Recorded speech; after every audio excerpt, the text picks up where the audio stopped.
ನಮಸ್ತೆ. ನಾನು doctor Gururaj, S S Narayana super speciality centre ದಾವಣಗೆರೆಯಲ್ಲಿ ಕಳೆದ 10 ವರ್ಷಗಳಿಂದ ಹೃದಯ ರೋಗ ಸಲಹಾ ವೈದ್ಯರಾಗಿ ಸೇವೆ ಸಲ್ಲಿಸ್ತಾ ಇದ್ದೇನೆ. ಈ ದಿನ ನಾವು ಹೇಗೆ ಹೃದಯ ಕಾಯಿಲೆಗಳು ಬರುತ್ತೆ, ಹೇಗೆ ಕಾಣಿಸ್ಕೊಳ್ಳುತ್ತೆ ಮತ್ತು ಹೇಗೆ ನಾವು ಅದನ್ನು ತಡೆಗಟ್ಟಬಹುದು ಅನ್ನೋ ಒಂದು ಮಾಹಿತಿ ನಿಮ್ಮೆಲ್ಲರೊಂದಿಗೆ ಹಂಚ್ಕೊಳ್ಳಿಕ್ಕೆ ಇಷ್ಟಪಡ್ತೇನೆ. ನಿಮಗೆ ಗೊತ್ತಿದೆ, ಈ ಒಂದು ದಿನಗಳಲ್ಲಿ ನಮ್ಮ ಭಾರತೀಯರಲ್ಲಿ ಹೃದಯ ಕಾಯಿಲೆಗಳು ಸಣ್ಣ ಸಣ್ಣ ವಯಸ್ಸಲ್ಲೇ, ಅಂದ್ರೆ 30s 40s ಈ ಒಂದು ಒಂದು ಪ್ರೊಡಕ್ಟಿವ್ ಏಜ್ ಗ್ರೂಪ್ ಅಲ್ಲೇ ಈ ತರ ಹೃದಯ ಕಾಯಿಲೆಗಳು ಜಾಸ್ತಿ ಆಗ್ತಾ ಇರೋದನ್ನ ಎಲ್ಲರೂ ನೋಡ್ತಾ ಇದ್ದೇವೆ. ಈ ಕಾಯಿಲೆಗಳ ಬಗ್ಗೆ ನಮಗೆ ವಿನಾಕಾರಣ ಭಯ ಬೇಡ, ಆದ್ರೆ ಅದು ಹೇಗೆ ನಮ್ಮ ಕಾಯಿಲೆಗಳು ಹೇಗೆ ಹೃದಯ ಕಾಯಿಲೆಗಳು ನಮ್ಗೆ ಹೇಗೆ ಬರುತ್ತೆ, ಅದು ಹೇಗೆ ತಡೆಗಟ್ಟಬಹುದು ಅನ್ನೋ ಒಂದು ಮಾಹಿತಿ, ಒಂದು ಅರಿವು ನಮ್ಮ ಜನರಲ್ಲಿ ಇರಬೇಕು ಅನ್ನೋ ಒಂದು ವಿಷಯ ಇವತ್ತು. ನಿಮ್ಗೆ ಎಲ್ರಿಗೂ ಗೊತ್ತಿದೆ ಹೃದಯ ಕಾಯಿಲೆಗಳು ಹೇಗೆ ಬರುತ್ತೆ ಅಂತ. ಜನರಲ್ ಆಗಿ ಅಂದ್ರೆ ತುಂಬಾ ವರ್ಷ ಸಕ್ಕರೆ ಕಾಯಿಲೆ ಆಗಿರ್ಬೋದು, ತುಂಬಾ ವರ್ಷ BP ಆಗಿರ್ಬೋದು, ಇಲ್ಲ ರಕ್ತದಲ್ಲಿ ಹೆಚ್ಚಿನ ಕೊಬ್ಬಿನಾಂಶ, ಇದು ಕೂಡ ಇವೆಲ್ಲವೂ ರಿಸ್ಕ್ ಹಾರ್ಟ್ ಅಟ್ಯಾಕ್ ಆಗ್ಲಿಕ್ಕೆ. ಈಗ ಯಾರಿಗೂ BP ಇದೆ ಇಲ್ಲ ಸಕ್ಕರೆ ಇದೆ ಅಂತ ತಕ್ಷಣ ಅವರು ಭಯ ಪಡೋ ಅವಶ್ಯಕತೆ ಇಲ್ಲ, ನನಗೆ ಹಾರ್ಟ್ ಅಟ್ಯಾಕ್ ಆಗುತ್ತೆ ಅಂತ. ಬಟ್ ಅದನ್ನ ನಿಯಂತ್ರಣದಲ್ಲಿ ಇಟ್ಕೋಬೇಕು. ಅಂದ್ರೆ ಯಾವುದೇ ಆಗಿರ್ಬೋದು, ಸಕ್ಕರೆ ಕಾಯಿಲೆ ಆಗಿರ್ಬೋದು, BP ಕಾಯಿಲೆ ಆಗಿರ್ಬೋದು, ಅದು ನಿಯಂತ್ರಣದಲ್ಲಿ ಇಲ್ಲ ತುಂಬಾ ವರ್ಷ ಅಂತಂದ್ರೆ, ರಕ್ತದಲ್ಲಿ ಹೆಚ್ಚಿನ ಕೊಬ್ಬಿನಾಂಶ ಆಗಿರ್ಬೋದು, ಇವೆಲ್ಲವೂ ಹಾರ್ಟ್ ಅಟ್ಯಾಕ್ ಆಗ್ಲಿಕ್ಕೆ ರಿಸ್ಕ್ ಜಾಸ್ತಿ ಆಗ್ತಾ ಹೋಗುತ್ತೆ. ಮತ್ತೆ ಇನ್ನೊಂದು ಮುಖ್ಯವಾದ ರಿಸ್ಕ್ ಫ್ಯಾಕ್ಟರ್ ಹಾರ್ಟ್ ಅಟ್ಯಾಕ್ ಆಗ್ಲಿಕ್ಕೆ ಅಂದ್ರೆ ಸ್ಮೋಕಿಂಗ್. ಸಿಗರೆಟ್ ಆಗಿರ್ಬೋದು, ಬೀಡಿ, ತಂಬಾಕು, ಇವೆಲ್ಲವೂ ಒಂದು ಸ್ಮೋಕಿಂಗ್ ಏನೇ ಹೇಳ್ತೀವಿ, ಇದು ಹಾರ್ಟ್ ಅಟ್ಯಾಕ್ ಆಗ್ಲಿಕ್ಕೆ ತುಂಬಾ ಒಂದು ಸ್ಟ್ರಾಂಗ್ ರಿಸ್ಕ್ ಫ್ಯಾಕ್ಟರ್ ಆಗಿದೆ. ನಮ್ಮ ಯುವ ಜನರಲ್ಲಿ ಇವನ್ ಅಂದ್ರೆ ಕಾಲೇಜಸ್ ನಲ್ಲೇ ಆಗ್ಲೇ ಎಷ್ಟೋ ಜನರು ಸ್ಮೋಕಿಂಗ್ ಹ್ಯಾಬಿಟ್ ನ ಶುರು ಮಾಡ್ಕೊಂಡು ಅವರ ಆರೋಗ್ಯನ ಅವರೇ ಹಾಳು ಮಾಡ್ಕೋತಾ ಇದ್ದಾರೆ. ಅಂದ್ರೆ ಇದು ಒಂದು ಮುಖ್ಯವಾದ ಹಾರ್ಟ್ ಅಟ್ಯಾಕ್ ಆಗ್ಲಿಕ್ಕೆ ಒಂದು ಮುಖ್ಯವಾದ ಅಂಶ ಆಗಿದೆ. ಮತ್ತೆ ಓವರ್ ವೇಟ್, ಇತ್ತೀಚಿನ ದಿನಗಳಲ್ಲಿ ನಮ್ಮ ಒಂದು ಜೀವನ ಶೈಲಿಯಿಂದ ನಮ್ಮ ವೇಟ್ ಸಮಸ್ಯೆ ಕೂಡ ಜಾಸ್ತಿ ಆಗ್ತದೆ. Sedentary life style, junk food ಇವೆಲ್ಲ ತಿಂತಾ ಇರ್ತೀವಿ, ನಮ್ಮ ವೇಟ್ ನ ಜಾಸ್ತಿ ಮಾಡ್ಕೊತಾ ಇದೀವಿ. ಓವರ್ ವೇಟ್ ಅಥವಾ ಒಬೆಸಿಟಿ ಅಂತ ಏನ್ ಕರಿತೀವಿ, ಇದು ಕೂಡ ಒಂದು ಹಾರ್ಟ್ ಅಟ್ಯಾಕ್ ಆಗ್ಲಿಕ್ಕೆ ರಿಸ್ಕ್ ಜಾಸ್ತಿ ಆಗ್ತಾ ಹೋಗುತ್ತೆ. ಮತ್ತೆ ಸೆಡೆಂಟರಿ ಲೈಫ್ ಸ್ಟೈಲ್, ಆಗ್ಲೇ ಹೇಳಿದ್ನಲ್ಲ, ಸೆಡೆಂಟರಿ ಲೈಫ್ ಸ್ಟೈಲ್ ಕೂಡ ಒಂದು ಮುಖ್ಯವಾದ ರಿಸ್ಕ್ ಫ್ಯಾಕ್ಟರ್ ಹಾರ್ಟ್ ಅಟ್ಯಾಕ್ ಆಗ್ಲಿಕ್ಕೆ. ಮತ್ತೆ ಏರ್ ಪೊಲ್ಯೂಷನ್, ನಮ್ಮ ನಗರಗಳಲ್ಲಿ ನಿಮಗೆ ಗೊತ್ತಿದೆ ಎಲ್ಲ, ಒಂದು ವಾಹನಗಳ ಮೂಲಕ ಏರ್ ಪೊಲ್ಯೂಷನ್ ತುಂಬಾ ಜಾಸ್ತಿ ಆಗ್ತಾ ಇದೆ. ಇಂಡಸ್ಟ್ರಿಯಲ್ ಏರ್ ಪೊಲ್ಯೂಷನ್ ಕೂಡ ತುಂಬಾ ಜಾಸ್ತಿ ಆಗ್ತಾ ಇದೆ. ಇದು ಕೂಡ ಒಂದು ಹಾರ್ಟ್ ಅಟ್ಯಾಕ್ ಆಗ್ಲಿಕ್ಕೆ ಒಂದು ಮುಖ್ಯವಾದ ರಿಸ್ಕ್ ಫ್ಯಾಕ್ಟರ್ ಆಗಿದೆ. ನೆಕ್ಸ್ಟ್ ಏನಪ್ಪಾ ಅಂದ್ರೆ, ನಮ್ಮ ಒಂದು ಜೆನೆಟಿಕ್, ಅಂದ್ರೆ ನಮ್ಮ ತಂದೆ ತಾಯಿಲಿ ಏನಾರ ಹಾರ್ಟ್ ಅಟ್ಯಾಕ್ ಆಗಿತ್ತಪ್ಪ ಅಂದ್ರೆ ಅವ್ರ ಚಿಕ್ಕ ವಯಸ್ಸಿನಲ್ಲೇ ಅವ್ರ ಮಕ್ಕಳಲ್ಲೂ ಕೂಡ ಹಾರ್ಟ್ ತೊಂದರೆಗಳು ಚಾನ್ಸಸ್ ಕೂಡ ಜಾಸ್ತಿ ಆಗ್ತಾ ಇರುತ್ತೆ. ಬರೋ ಚಾನ್ಸಸ್ ಕೂಡ, ಸಣ್ಣ ವಯಸ್ಸಲ್ಲಿ ಬರೋ ಚಾನ್ಸಸ್ ಕೂಡ ಜಾಸ್ತಿ ಆಗ್ತಾ ಹೋಗುತ್ತೆ. ಮತ್ತೆ ಮೇಲ್ ಜೆಂಡರ್, ಅಂದ್ರೆ ಹೆಣ್ಮಕ್ಳಿಗೆ ಕಂಪೇರ್ ಮಾಡಿದ್ರೆ ಗಂಡ್ ಮಕ್ಕಳಿಗೆ ಹಾರ್ಟ್ ತೊಂದರೆಗಳು ಕೂಡ ಬರೋ ಚಾನ್ಸಸ್ ಜಾಸ್ತಿ ಇರುತ್ತೆ. ಯಾಕೆಂದ್ರೆ ಹೆಣ್ಮಕ್ಳಲ್ಲಿ ಅವರ ಒಂದು ಹಾರ್ಮೋನ್ಸ್, ಎಸ್ಟ್ರೋಜನ್ ಅಂತ ಏನ್ ಕರಿತೀವಿ, ಅದರಿಂದ ಅವರಿಗೆ ಪ್ರೊಟೆಕ್ಷನ್ ಸಿಗುತ್ತೆ ಹಾರ್ಟ್ ಅಟ್ಯಾಕ್ ಆಗ್ಲಿಕ್ಕೆ ಅವ್ರಿಗೆ. ಬಟ್ ಏಜ್ 50 ನಂತರ ಅವ್ರದ್ದು ಹಾರ್ಮೋನ್ ಪ್ರೊಟೆಕ್ಷನ್ ಕಮ್ಮಿ ಆಗ್ತಾ ಹೋಗುತ್ತೆ. ಸೊ ಹಾಗಾಗಿ ಲೇಡೀಸ್ ಅಲ್ಲಿ ಕೂಡ ಹಾರ್ಟ್ ತೊಂದರೆಗಳು ಬರೋ ಚಾನ್ಸಸ್ ಕೂಡ ಜಾಸ್ತಿ ಆಗ್ತಾ ಹೋಗುತ್ತೆ ವಿತ್ ಏಜ್. ಮತ್ತೆ ಏಜ್ ಆಗ್ತಾ ಎಲ್ರಿಗೂ ಏಜ್ ಆಗ್ತಾ ಅಂದ್ರೆ 50 ಇಯರ್ಸ್ ಆಗಿರ್ಬೋದು, 60 ಇಯರ್ಸ್ ಆಗಿರ್ಬೋದು, 70 ಇಯರ್ಸ್ ಆಗ್ತಾ, ಆ ಥರ ಏಜ್ ಆಗ್ತಾ ಕೂಡ ಹಾರ್ಟ್ ತೊಂದರೆಗಳು ಬರೋ ಚಾನ್ಸಸ್ ಕೂಡ ಜಾಸ್ತಿ ಆಗ್ತಾ ಹೋಗುತ್ತೆ. ಸೊ ಇವೆಲ್ಲವೂ ಮುಖ್ಯವಾದ ರಿಸ್ಕ್ ಫ್ಯಾಕ್ಟರ್ಸ್ ಹಾರ್ಟ್ ಅಟ್ಯಾಕ್ ಆಗ್ಲಿಕ್ಕೆ. ಮತ್ತೆ ಹಾರ್ಟ್ ಅಟ್ಯಾಕ್ ಆದಾಗ ಏನಾಗುತ್ತೆ, ಅದು ಹೇಗೆ ಸಿಂಪ್ಟಮ್ಸ್ ಬರುತ್ತೆ ಅನ್ನೋ ಒಂದು ವಿಚಾರ ನಾವು ಈಗ ನೋಡೋಣ. ಎಲ್ರಿಗೂ ಗೊತ್ತಿದೆ, ಎದೆನೋವು ಬಂದಾಗ ಯಾರಿಗಾದ್ರೂ ಅದೇನೋ ಹಾರ್ಟ್ ಇಂದ ಇರ್ಬೋದೇನೋ, ಹಾರ್ಟ್ ಅಟ್ಯಾಕ್ ಆಗಿರ್ಬೋದೇನೋ ಅಂತ ನಾವು ಯೋಚನೆ ಮಾಡ್ತೀವಿ. ಆದ್ರೆ ಕೆಲವೊಂದ್ಸತಿ ಹಾರ್ಟ್ ಅಟ್ಯಾಕ್ ಕೆಲವರಿಗೆ ಬೇರೆ ಬೇರೆ ಭಿನ್ನವಾಗಿ ಕಾಣಿಸ್ಕೋಬಹುದು. ಅಂದ್ರೆ ಕೆಲವರಿಗೆ ಎದೆ ಉರಿಯಾಗಿ ಗ್ಯಾಸ್ಟ್ರಿಕ್ ತರ ಕಾಣಿಸ್ಕೋಬಹುದು, ಹೊಟ್ಟೆ ಉರಿ ತರನು ಕಾಣಿಸ್ಕೋಬಹುದು. ನಾವೇನ್ ಮಾಡ್ತೀವಿ, ಬಿಡು ಗ್ಯಾಸ್ಟ್ರಿಕ್ ಅಂತ ಅನ್ಕೋತೀವಿ. ಎಷ್ಟೋ ಜನ ಮೆಡಿಕಲ್ಸಿಗೆ ಹೋಗಿ ತಾವೇ ಸ್ವತಃ ಸೆಲ್ಫ್ ಮೆಡಿಕೇಶನ್ ಮಾಡ್ಕೋತಾರೆ, ಗ್ಯಾಸ್ಟ್ರಿಕ್ ಮಾತ್ರ ತಗೋತಾರೆ. ಸಪೋಸ್ ಇನ್ ಕೇಸ್ ಅದು ಗ್ಯಾಸ್ಟ್ರಿಕ್ ಇಂದನೇ ಆಗಿತ್ತಪ್ಪ ಅಂದ್ರೆ ಸಾಮಾನ್ಯವಾಗಿ ಸಮಸ್ಯೆಗಳು ಆಗಲ್ಲ, ಪ್ರಾಣಕ್ಕೇನು ಅಪಾಯ ಆಗಲ್ಲ. ಬಟ್ ಹಾರ್ಟ್ ಅಟ್ಯಾಕ್ ಆಗಿ ಎದೆ ಉರಿ ಆಗಿದೆ, ಗ್ಯಾಸ್ಟ್ರಿಕ್ ತರ ಕಾಣಿಸ್ಕೊಂಡಿದೆ ಅಂತಂದ್ರೆ ನಾವು ಗ್ಯಾಸ್ಟ್ರಿಕ್ ಮಾತ್ರೆ ತಗೊಂಡು ಹಾಸ್ಪಿಟ್ಲಿಗೆ ಹೋಗದೆ ನಾವು ಲೇಟ್ ಮಾಡಿದ್ರೆ, ಸಪೋಸ್ ಅದು ಹಾರ್ಟ್ ಅಟ್ಯಾಕ್ ಆಗಿಂದನೇ ಎದೆ ಉರಿ ಬಂದಿದ್ದಾಗಿದ್ರೆ ಅದು ಕಾಂಪ್ಲಿಕೇಶನ್ಸ್ ಮಾಡೋ ಚಾನ್ಸಸ್ ಜಾಸ್ತಿ ಇರುತ್ತೆ. ನಾವು ಲೇಟ್ ಆಗಿ ಹಾಸ್ಪಿಟ್ಲಿಗೆ ಹೋಗೋದು, ಆಮೇಲೆ ಅದು ಹಾರ್ಟ್ ಅಟ್ಯಾಕ್ ಇಂದನೇ ಆ ಥರ ಎದೆ ಉರಿ ಬಂದಿದೆ ಅಂತ ಡಯಾಗ್ನೋಸ್ ಆಗೋದು, ಆಮೇಲೆ ಟ್ರೀಟ್ಮೆಂಟ್ ಅಲ್ಲಿ ಲೇಟ್ ಆಗೋದನ್ನು ಕೂಡ ನಾವು ನೋಡಿದ್ದೇವೆ ಎಷ್ಟೋ ಸರಿ. ಈವನ್ ಡಾಕ್ಟರ್ಸ್ಗಳು ಕೂಡ ಎಷ್ಟೋ ಸತಿ ಮಿಸ್ ಡಯಾಗ್ನೋಸಿಸ್ ಆಗ್ಬಹುದು ಡಾಕ್ಟರ್ಸ್ಗಳ ಕಡೆಯಿಂದ. ಯಾಕೆ ಅಂತಂದ್ರೆ ಇದು ಎದೆ ಉರಿ ಬಿಡು ಗ್ಯಾಸ್ಟ್ರಿಕ್ ಅಂತ ಎಷ್ಟೋ ಸತಿ ಟೆಸ್ಟ್ ಮಾಡದೆ ಹೋದ್ರೆ ಕೆಲವೊಂದ್ಸತಿ ಈ ಹಾರ್ಟ್ ಅಟ್ಯಾಕ್ ಡಯಾಗ್ನೋಸಿಸ್ ಕೂಡ ಮಿಸ್ ಆಗ್ಬೋದು. ಆ ಒಂದು ವಿಚಾರ ಕೂಡ ನಮ್ಮಲ್ಲಿ ಎಲ್ರಿಗೂ ಗೊತ್ತಿರಬೇಕು. ಆಮೇಲೆ ಈ ಎದೆನೋವು ಒಬ್ಬೊಬ್ರು ಒಂಥರ ಹೇಳ್ತಾರೆ. ಅಂದ್ರೆ ಒಬ್ಬರಿಗೆ ಎದೆ ಭಾರ ಅಂತಾರೆ, ಕೆಲವರು ಎದೆ ಬಿಗದಂಗ ಆಗುತ್ತೆ ಅಂತಾರೆ, ಕೆಲವರು ಎದೆ ಹಿಂಡದಂಗ ಆಗುತ್ತೆ ಅಂತಾರೆ, ಇನ್ ಕೆಲವರು ಒಂಥರ ಎದೆ ಮೇಲೆ ತೂಕ ಇಟ್ಟಂಗ ಆಗುತ್ತೆ ಡಾಕ್ಟ್ರಿ ಅಂತ ಹೇಳ್ತಾರೆ. ಆಮೇಲೆ ಭುಜ ನೋವಾಗಿ ಬರ್ಬೋದು, ಎಡೆ ಭುಜವಾಗಿರ್ಬೋದು, ಬಲ ಭುಜ ಆಗಿರ್ಬೋದು, ಇಲ್ಲ ಎಡಗೈಗೆ ಹರಿಬಹುದು, ಇಲ್ಲ ಬಲಗೈಗೆ ಹರಿಬಹುದು, ಇಲ್ಲ ಬೆನ್ನಿಗೆ ಹರಿಬಹುದು, ಇಲ್ಲ ಡಾಕ್ಟ್ರೇ ನನಗೆ ಇಲ್ಲಂತರ ಕುತ್ತಿಗೆಯಲ್ಲಿ ಸಿಕ್ಕಂಡಾಗ ಆಗತ್ತೆ ಅಂತಾನು ಕೆಲವರು ಈ ತರ ಪ್ರೆಸೆಂಟ್ ಮಾಡಬಹುದು.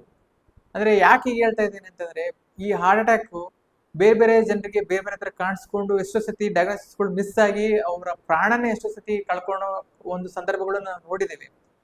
ಸೊ ಹಾಗಾಗಿ ಈ ಒಂದು ಹಾರ್ಟ್ ಅಟ್ಯಾಕ್ ಹೇಗೆ ಪ್ರೆಸೆಂಟ್ ಮಾಡುತ್ತೆ ಅನ್ನೋ ಒಂದು ವಿಚಾರ ನಮ್ಮೆಲ್ರಿಗೂ ಗೊತ್ತಿದ್ರೆ ಎಷ್ಟೋ ಒಂದು ಸಮಸ್ಯೆಗಳನ್ನ, ಕಾಂಪ್ಲಿಕೇಶನ್ಸ್ಗಳನ್ನ ನಾವು ತಡೆಗಟ್ಟಬಹುದು ಅನ್ನೋ ಒಂದು ವಿಚಾರ.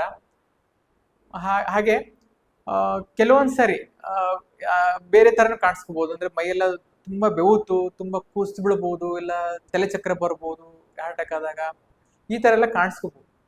ಮತ್ತೊಮ್ಮೆ ಇನ್ನೊಂದು ರೀತಿ ಅಂತಂದ್ರೆ, ಡಾಕ್ಟ್ರೆ ನಾನು ಮುಂಚೆ ಎಲ್ಲ ಆರಾಮಾಗಿ ತುಂಬಾ ದೂರ ನಡೀತಾ ಇದ್ದೆ, ತುಂಬಾ 2-3 ಕಿಲೋಮೀಟರ್ ನಡೀತಾ ಇದ್ದೆ, ಮೆಟ್ಲು ಹತ್ತುತ್ತಾ ಇದ್ದೆ, ತುಂಬಾ ಏರಿಯಲ್ಲಿ ಹತ್ತುತ್ತಾ ಇದ್ದೆ ಆರಾಮಾಗಿ.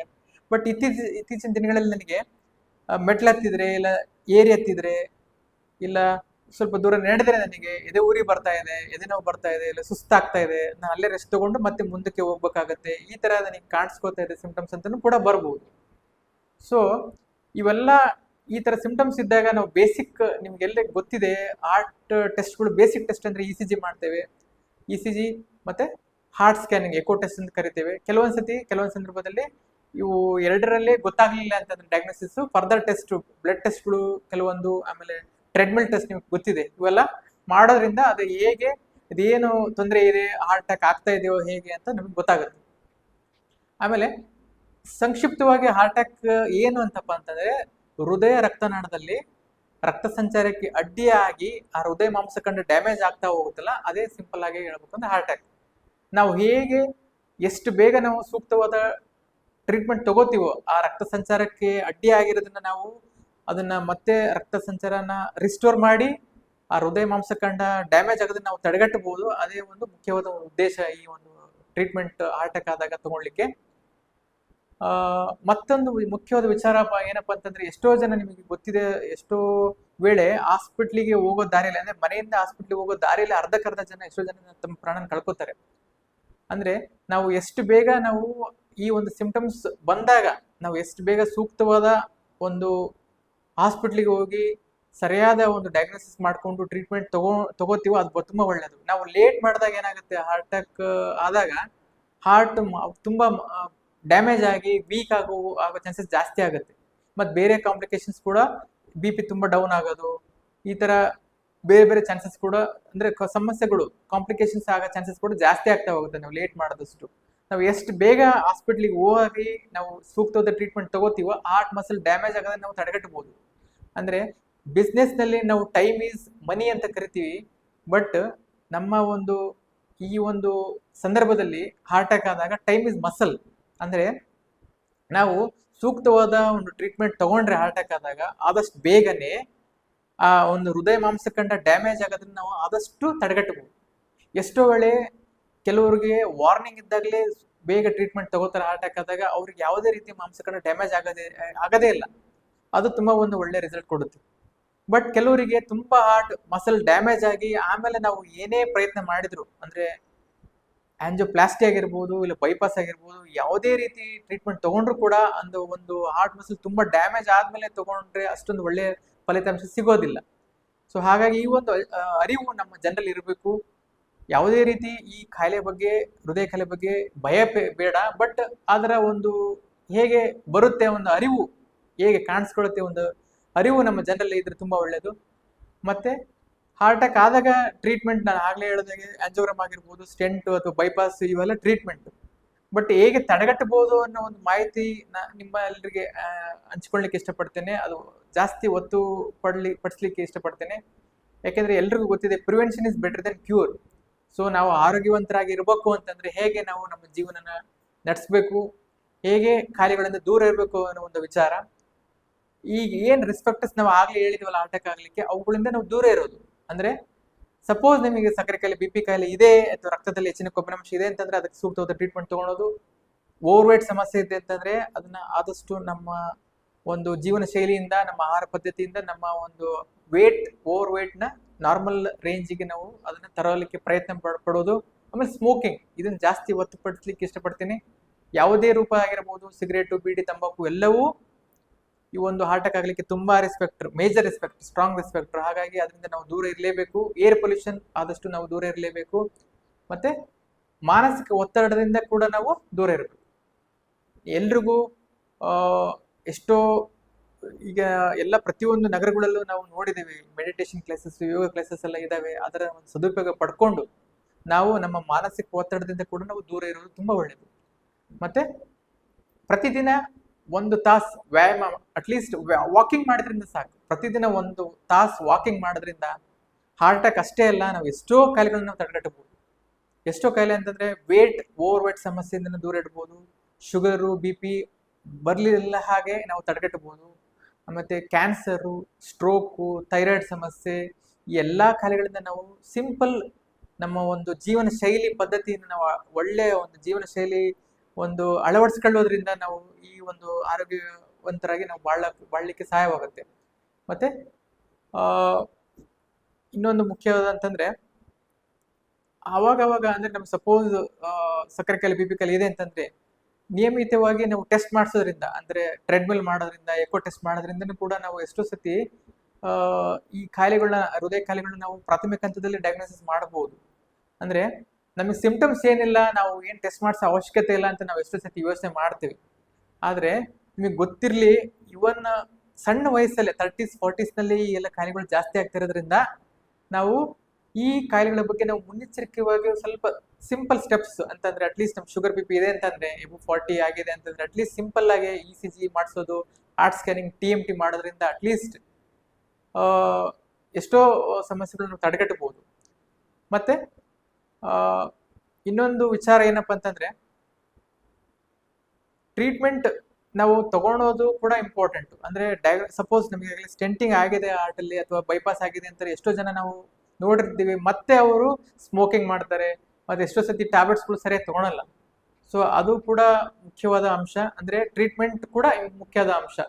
ಅಂದ್ರೆ ನಾವು ಪ್ರಿವೆನ್ಷನ್ ಏನ್ ಹೇಳಿದ್ವಲ್ಲ, ಅದೇ ತರನು ಸಪೋಸ್ ತೊಂದರೆ ಆಗಿದೆ ಅಂದ್ರೆ ಯಾರಿಗಾದ್ರೂ ಅದನ್ನ ಮುಂದೆ ಟ್ರೀಟ್ಮೆಂಟ್ ತಗೊಳೋದ್ರು ಕೂಡ, ಅಂದ್ರೆ ಬಿಪಿನೂ ನಿಯಂತ್ರಣದಲ್ಲಿ ಇಟ್ಕೊಳೋದು, ಸಕ್ಕರೆ ಕಾಯಿಲೆ ನಿಯಂತ್ರಣದಲ್ಲಿ ಇಟ್ಕೊಳೋದು, ಆಮೇಲೆ ಕೊಬ್ಬಿನಾಂಶ, ರಕ್ತದಲ್ಲಿ ಹೆಚ್ಚಿನ ಕೊಬ್ಬಿನಾಂಶ ಇದ್ರೂ ಕೂಡ ಅದನ್ನ ನಿಯಂತ್ರಣದಲ್ಲಿ ಇಟ್ಕೊಳೋದು, ಸ್ಮೋಕಿಂಗ್ ಇಂದ ದೂರ ಇರೋದು, ಆಮೇಲೆ ನಿಯಮಿತ ವ್ಯಾಯಾಮ, ಅಂದ್ರೆ ಅವರವರ ಹಾರ್ಟ್ ತೊಂದರೆ ಪ್ರಕಾರ ನಾವು ಅವ್ರು ಎಷ್ಟು ಫಿಸಿಕಲ್ ಎಕ್ಸರ್ಸೈಸ್ ಮಾಡಬಹುದು, ಯಾವ ಲೆವೆಲ್ ವರೆಗೂ ಅಂತ ನಾವು ಕೂಡ ಅದನ್ನ ಪ್ರಿಸ್ಕ್ರೈಬ್ ಮಾಡಬಹುದು. ಹಾಗಾಗಿ ಟ್ರೀಟ್ಮೆಂಟ್ ಕೂಡ ಒಂದು ಮುಖ್ಯವಾದ ಅಂಶ. ಸೊ ಹೀಗೆ ನಮ್ಮ ಒಂದು ಜನರಲ್ಲಿ ಈ ಒಂದು ಕಾಯಿಲೆ ಬಗ್ಗೆ ಹೇಗೆ ಒಂದು ಬರುತ್ತೆ, ಹೇಗೆ ಕಾಣಿಸ್ಕೊಳ್ಳುತ್ತೆ, ಹೇಗೆ ತಡೆಗಟ್ಟಬಹುದು ಅನ್ನೋ ಒಂದು ವಿಚಾರ ನಮ್ಮ ಎಲ್ಲ ಜನರಿಗೂ ಈ ಒಂದು ಮಾಹಿತಿ ರೀಚ್ ಆಗ್ಲಿ. ಮತ್ತೆ ಎಲ್ರಿಗೂ ಒಂದು ಅರಿವಿತ್ತಪ್ಪ ಅಂತಂದ್ರೆ ನಾವು ಸೂಕ್ತವಾದ ಟ್ರೀಟ್ಮೆಂಟ್ ಸೂಕ್ತವಾದ ಸಮಯದಲ್ಲಿ, ಅಂದ್ರೆ ನಾನು ಯಾಕೆ ಇನ್ನೊಂದು ವಿಚಾರ ಇಲ್ಲಿ ಹೇಳಲಿಕ್ಕೆ ಇಷ್ಟಪಡ್ತೇನೆ ಅಂದ್ರೆ, ನಮಗೆ ಸಪೋಸ್ ನಮಗೆ ಏನಾದ್ರು ಕಣ್ಣಿನ ತೊಂದರೆ ಇದೆ ಅಂದ್ರೆ ಹೇಗೆ ನಾವು ಕಣ್ಣಿನ ಡಾಕ್ಟರ್ ಹತ್ರ ಹೋಗ್ತೀವಿ, ಕಣ್ಣಿನ ಹಾಸ್ಪಿಟ್ಲಿಗೆ ಹೋಗಿ ತೋರಿಸ್ತೀವಲ್ಲ, ಅದೇ ತರನೇ ಈ ಯಾವುದೇ ಸಿಂಪ್ಟಮ್ಸ್ ಇದ್ರೆ ನಾವು ಸೂಕ್ತವಾದ ಎಲ್ಲಿ ಆ ಹೃದಯ ಕಾಯಿಲೆ ಬಗ್ಗೆ ಎಲ್ಲಿ ನೋಡ್ತಾರೆ, ಹೃದಯ ರೋಗ ತಜ್ಞರ ಹತ್ರ ಹೋಗಿ ಸೂಕ್ತವಾದ ಡಯಾಗ್ನೋಸಿಸ್, ಸೂಕ್ತವಾದ ಟ್ರೀಟ್ಮೆಂಟ್ ತಗೊಂಡ್ರೆ ತುಂಬಾ ಒಳ್ಳೇದು. ನಾವು ಬೇರೆ ಅಂದ್ರೆ ನಾವು ಸಪೋಸ್ ನಾವು ಸೂಕ್ತವಾದ ಹಾಸ್ಪಿಟ್ಲಿಗೆ ಹೋಗಿಲ್ಲ ಅಂತ ಅಂದ್ರೆ ಡಯಾಗ್ನೋಸಿಸ್ಗಳು ಮಿಸ್ ಆಗೋ ಚಾನ್ಸಸ್ ಇರುತ್ತೆ. ಎಷ್ಟೋ ವೇಳೆ ಇವನ್ ಡಾಕ್ಟರ್ಸ್ಗಳು ಕೂಡ ಎಷ್ಟೋ ಸತಿ ಮಿಸ್ ಮಾಡೋ ಚಾನ್ಸಸ್ ಇರುತ್ತೆ. ಯಾಕಂದ್ರೆ ಅವರಲ್ಲಿ ಫೆಸಿಲಿಟೀಸ್ ಇರಲ್ಲ. ಆ ಟೆಸ್ಟ್ ಅಂದ್ರೆ ಹೃದಯ ಕಾಯಿಲೆಗಳು ಟೆಸ್ಟ್ ಅಂದ್ರೆ ಡಯಾಗ್ನೋಸಿಸ್ ಮಾಡ್ಲಿಕ್ಕೆ ಅವ್ರ ಹತ್ರ ಸಪೋಸ್ ECG ಆಗಿರ್ಬೋದು, ಹಾರ್ಟ್ ಸ್ಕ್ಯಾನಿಂಗ್, ಎಕೋ ಟೆಸ್ಟ್ ಆಗಿರ್ಬೋದು, ಟ್ರೆಡ್ಮಿಲ್ ಟೆಸ್ಟ್ ಆಗಿರ್ಬೋದು, ಕೆಲವೊಂದು ಕಡೆ ಫೆಸಿಲಿಟೀಸ್ ಇರಲ್ಲ. ಸೊ ಹಾಗಾಗಿ ನಾವು ಸೂಕ್ತವಾದ ಒಂದು ಟ್ರೀಟ್ಮೆಂಟ್ ತಗೋಬೇಕಂದ್ರೆ ಆ ಸಂಬಂಧಪಟ್ಟ ಹಾಸ್ಪಿಟ್ಲಿಗೆ ಹೋಗಿ ನಾವು ಟ್ರೀಟ್ಮೆಂಟ್ ತಗೊಂಡ್ರೆ ತುಂಬಾ ಒಳ್ಳೆಯದು. ಈ ಒಂದು ಆರೋಗ್ಯದ ಬಗ್ಗೆ ನಮ್ಮ ಜನರಲ್ಲಿ ತುಂಬಾ ಹೆಚ್ಚು ಒಂದು ಅರಿವು ಎಲ್ರಿಗೂ ಮೂಡಿಸೋದ್ರಿಂದ ತುಂಬಾ ಒಳ್ಳೇದಾಗತ್ತೆ ಅನ್ನೋ ಒಂದು ವಿಚಾರ. ದೇವರು ಎಲ್ರಿಗೂ ಒಳ್ಳೆ ಆರೋಗ್ಯ ಕೊಡ್ಲಿ, ಎಲ್ರೂ ಆರೋಗ್ಯವಂತಾಗಿ ಬಾಳ್ಲಿ ಅಂತ ಇಚ್ಛಿಸ್ತಾ ಈ ಒಂದು 4 ಮಾತುಗಳನ್ನ ಮುಗಿಸ್ತಾ ಇದ್ದೇನೆ. ನಮಸ್ಕಾರ.